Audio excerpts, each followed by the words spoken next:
familia Andueza, al enterarse que Enrique se había escapado con Yolanda, dejando tras de sí una estela de polvo y humo que ni siquiera había aportado algún rastro como para ubicar su paradero, decidieron de inmediato, entre ellos y vecinos, por 6 votos a favor, 1 en contra y ninguna abstención, no dar aviso a la policía, porque de enterarse mucha más gente sería para bochorno y enlodaría el buen nombre y reputación de los Andueza. Enrique había dicho de manera muy desafiante que desposaría a Yolanda costase lo que costare, y cuando él dijo eso, todos quienes lo escucharon rieron, no haciéndole caso a la broma pesada que había largado. Pero cuando se enteraron que la cosa iba en serio, su hermano Eloy sufrió una descompensación, debiendo papá Gergori agarrar la camioneta y llevarlo presto al hospital más cercano. Luego supieron que Eloy tendría que quedarse una temporada bastante larga, porque había dicho que veía moscas por todos lados, hasta inclusive detrás de la oreja de papá Gergori. A mamá Elaya esto le preocupó tanto como el asunto de su otro hijo Enrique, aunque quizás un poco más porque ella había apostado varias fichas a que Eloy saliera hecho todo un doctor en medicina cuando ni siquiera había empezado la facultad.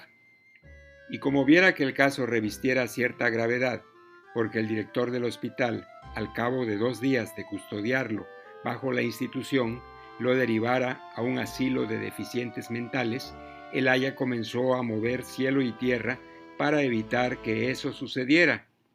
Llamó a su hermano Alcíbar, que era abogado, quien lo más raudo posible antepuso un amparo para la liberación de Eloy, pero como los directivos del hospital le demostraran con hechos fehacientes que su interno persistía en ver moscas por todos lados, no pudo hacer más nada, consolando a su hermana todas las veces que apareciera en casa a tomar el té. Elaya se sirvió una copa de oporto en la quietud de la cocina. Esto fue el jueves a la tardecita, mientras Gergori había ido a comprar leña. La tristeza se reflejaba en los ojos de Elaya, porque de golpe era como si hubiese perdido en un mismo lapso de tiempo a sus 2 hijos. En la soledad del momento de reflexión, no llegó a saber cuál de los 2 casos la conmocionaba más. El de Enrique podía alcanzar ribetes escandalosos y el de Eloy era también algo similar. Bernat, padre de Yolanda, dijo, en medio de un arranque de furor, que quemaría la casa hasta los cimientos si no le devolvían a su Yolanda. Pero el asunto era que nadie sabía dónde estaban. Hacía una semana que habían huido y a esta altura ya habrían cruzado la frontera. Bernat no creyó cierto lo que Elaya le hubiese comentado acerca del paradero de su hijo y prometió volver en otro momento para arrasar todo. A los 12 días exactos de esta desagradable maldición jurada por quien en condiciones normales hubiera podido ser un futuro pariente, llegó carta de Enrique sin consignar remitente para que nadie supiera dónde estarían. En ella decía que se encontraban muy bien, que Yolanda estaba cada día más linda y que esperaban tener muchos hijos porque donde ellos estaban era lo único que se podía hacer. Elaya enjugó algunas lágrimas leyendo la misiva que compartió con su marido, pero Gergori se mostró un tanto molesto al ver que su hijo no le enviaba saludos. Esto era porque Enrique había tenido que soportar el mal humor de su padre cuando éste se enteró que su hijo estaba enamorado de Yolanda. Sí, posiblemente a manera de insubordinación y desacato, no hubiese enviado ni un mísero recuerdo a su padre. El domingo a la mañana era día de visita en el centro de salud asistencial donde estaba alojado Eloy. Elaya y Gergori salieron para allá, vestidos de manera elegante como si fuesen a misa. Largos pasillos conducían a la habitación de Eloy, los que recorrieron acompañados por el director del establecimiento. Gran ausencia en esta oportunidad fue la de Alcíbar, quien se excusó alegando que tenía que terminar de escribir un nuevo amparo, a ver si pudieran sacar de ahí a su pobre sobrino. El director extrajo de su bolsillo la llave que introdujo en el gran cerrojo de la puerta de la habitación de Eloy. Cuando abrieron, lo encontraron en un rincón, sumido en posición fetal. Papá y mamá se acercaron, lo abrazaron, susurrándole al oído que todo se arreglaría y que lo sacarían de allí. Eloy se limitó a mirarlos a los ojos, pidiéndoles que tuvieran cuidado con las moscas. Dicho esto, atrapó una que estaba retozando detrás de la oreja izquierda de Gergori. Papá se molestó por esta acción de su hijo, gritándole que no tenía ninguna mosca y que se dejara de hacer esas tonterías. El director pidió calma. Eloy era una persona muy sensible. Todavía no había concluido su tratamiento, por lo que mejor sería no ponerse violento con él. Eloy quedó inmerso en su propio mundo. No preguntó por su hermano, el causante de la quebrantón de su estado mental. El tiempo transcurrió muy rápido, dado que solo podían estar con él apenas 5 minutos. El director los invitó a salir. Era la hora de la medicación y no sería conveniente que estuviesen presentes.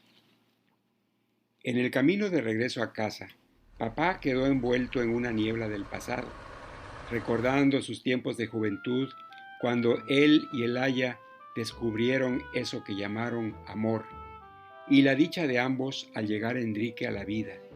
Luego Eloy, su eterna sonrisa, su buen humor. Fueron tiempos agradables de evocar, pero ahora era todo diferente. Todavía recordaba a Gergori su malestar al enterarse de que Enrique hubiese puesto sus ojos en Yolanda. En casa, al bajar de la camioneta, vieron acercarse un vehículo pintado con color del ejército. Pasó lentamente para que lo vieran en todo detalle. Así pudieron comprobar que quien conducía era ni más ni menos que Bernat, llevando puesta una boina de la Resistencia con el rostro cubierto de betún negro y haciendo un gesto grosero con la mano. Gergori se enojó mucho, debiendo ser contenido por Elaya, y ambos se quedaron mirando al vehículo alejarse, desapareciendo en el horizonte. Elaya abrazó a su marido, entrando ambos en la casa. Preparó en la mesa de la cocina 2 vasos, sirviendo un tempranillo que tenían guardado. La comunión de beber algo juntos era como una especie de ritual que ayudaba a calmar los ánimos en momentos difíciles como el que estaban pasando. Elaya fue hasta la repisa donde había dejado la carta de Enrique, releyéndola una vez más. Acercó el papel a su nariz tratando de reconocer algún perfume de la tierra en donde estuvieran, pero lo que más pudo percibir fue el olor a la tinta. Los imaginaba felices, alejados de las opiniones del resto de la gente, siendo lo que más les importara el amor mutuo. Al día siguiente, Elaya estaba barriendo la puerta de casa cuando vio acercarse el auto color verde militar de Bernat. Estacionó a escasos metros. Lo vio bajar y colocarse al hombro lo que pareció ser una mochila metálica. Luego agarró un caño del cual encendió en la punta una pequeña llama. Se aproximó a Elaya diciendo que traía un lanzallamas de la Segunda Guerra y que si no le devolvían a su hija, quemaría todo. Elaya, recargándose en la escoba, llamó de inmediato a su marido. Este salió, intrigado por saber qué estaba sucediendo. Intercambió algunas palabras con Bernat y cuando vio que amainaba su estado colérico, lo invitó a pasar, apagando previamente su lanzallamas, a compartir una ronda de tempranillo.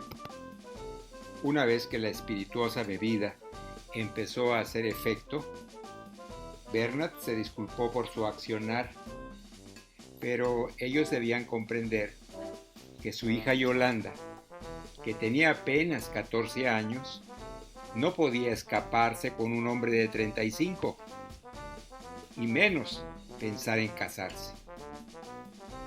Gergori justificó el comportamiento de su hijo Enrique, alegando que ellos no eran culpables, que nunca habían descuidado darle una ejemplar educación y que si Enrique había elegido a Yolanda como su compañera para toda la vida, había sido una decisión de él, haciéndose absolutamente responsable de todo cuanto hiciere. Bernat culminó por entender, a pesar de quedar sus ojos al borde de las lágrimas. Tanto Elaya como Gergori comprendieron que Bernat era viudo, que había luchado toda su vida para que a Yolanda nada le faltara. La charla terminó los tres vertiendo lágrimas y abrazándose al despedirse. Quedaron en informarle a Bernat todas las novedades que tuvieran de Enrique. Al siguiente domingo por la mañana, Elaya y Gergori se preparaban para hacer una nueva visita a su hijo Eloy. Camino al sanatorio, Gergori meditó acerca de todo lo acontecido con Bernat y en lo que posiblemente pudiera tener razón. Claro estaba que los métodos que él había querido emplear no habrían sido los correctos. Al llegar, los recibió el director diciendo que Eloy había pasado una noche muy mala. Se había lastimado tratando de escalar las paredes de su cuarto en un intento por caminar por el techo. Al abrir la puerta de la habitación de Eloy, mamá y papá lo encontraron acurrucado en un rincón. Ambos lo abrazaron, mostrando su rostro surcado por algunas magulladuras y arañazos. El director explicó que había querido rescatar un par de moscas que habían quedado presas en una telaraña que estaba en una esquina del techo, y que eso hubiese sido imposible dada la extrema limpieza que tenían todas las habitaciones. Eloy alzó su mano para sacar una mosca que había detrás de la oreja de su padre, acto que lo enfureció a tal punto de tener que ser sosegado entre su mujer y el director. Una vez que todos se calmaron, explicó que esos delirios de ver moscas ya eran menos frecuentes. Todo había que agradecerlo al personal de la institución y a la medicación de los profesionales, la que era suministrada con la rigurosidad puntual que exigía el caso. Además, tanto Elaya como Gergori tenían que entender el violento choque emocional que había sufrido Eloy ante el comportamiento de su hermano. Esto equivalía a determinar que la suerte que había tenido Enrique en conseguir pareja, sin importar la edad biológica que ésta tuviera, había hecho pensar a Eloy que él quizás no corriera esa suerte, y el pensamiento de quedarse soltero había logrado desequilibrar su psiquis. El director, mientras hablaba, acariciaba la cabeza de Eloy, quien, viéndose protegido, le quitó una mosca que se había metido en su cabello. El director evitó hacer un gesto inherente a su paciencia perdida y dijo, a los 6 minutos exactos, que la visita había terminado. La institución había permitido 1 minuto extra por ser el caso tan especial. De vuelta a casa, en la camioneta. Esta vez la reflexión estuvo a cargo de Elaya, creyendo conveniente hablar con su hermano para saber cómo andaba el tema del amparo que estaba preparando. A otros 12 días exactos, luego de ese domingo, llegó otra carta de Enrique, como ya era costumbre, sin remitente, solo consignaba su nombre en el reverso del sobre. Con lágrimas de emoción contenida y pulso tembloroso, Elaya leyó en voz alta las líneas que escribiera su hijo. Gergori la escuchaba atentamente, bebiendo un vaso de tempranillo. Enrique contaba, y de acuerdo a la grafía apresurada por el entusiasmo, mamá se dio cuenta enseguida de eso, que Yolanda estaba embarazada, teniendo el agrado de anunciarles que mamá y papá se convertirían en abuelos dentro de poco tiempo. Elaya sacó otro vaso y brindó con su esposo la grata novedad. Volvió a oler el papel buscando una pista, aunque más ínfima que fuese, que le indicara su procedencia, pero solo recibió el perfume de la tinta. De inmediato recordó que Bernat les había solicitado que de tener alguna novedad de los novios, se lo hicieran saber de inmediato. Bernat se puso muy contento al recibir la noticia, disculpándose por todo lo malo que hubiese pensado de ellos. Y la feliz noticia coincidió con una llamada de Alcíbar diciendo que ya tenía listo el amparo y que con eso estaba seguro que sacarían a Eloy de la clínica. No pudieron ser más gratos estos acontecimientos. Quedaron en reunirse todos en la casa y partir de inmediato hacia el sanatorio. Alcíbar iba vestido con traje, usando una corbata nueva, porque decía que un abogado debía ir bien presentable para que le tuvieran respeto. Además, el oficio de amparo que llevaba estaba firmado, convalidado y autenticado por 4 jueces amigos y 2 escribanos municipales. Este escrito sería infalible. En menos de un entrechocar de dedos tendrían a Eloy afuera. Al llegar a la clínica, el director se sorprendió al verlos, porque al no ser domingo, se suponía que no se recibirían visitas. Ante esta actitud, Alcíbar extrajo de su portafolio el amparo, esperando pacientemente todos a que el director culminara de leer sus 109 páginas y llamar por teléfono a los 4 jueces y a los 2 escribanos a ver si era cierto que ellos lo habían firmado. Una vez convencido, no tuvo más remedio que agarrar su manojo de llaves y que lo acompañaran a la habitación de Eloy.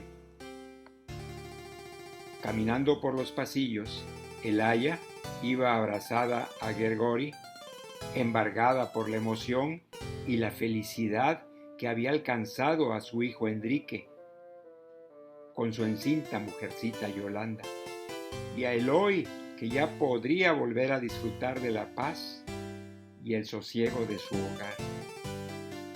En pleno derecho y conciencia de sus facultades, el director introdujo la llave en el cerrojo, mientras Elaya, Gergori y Alcíbar esperaban impacientes.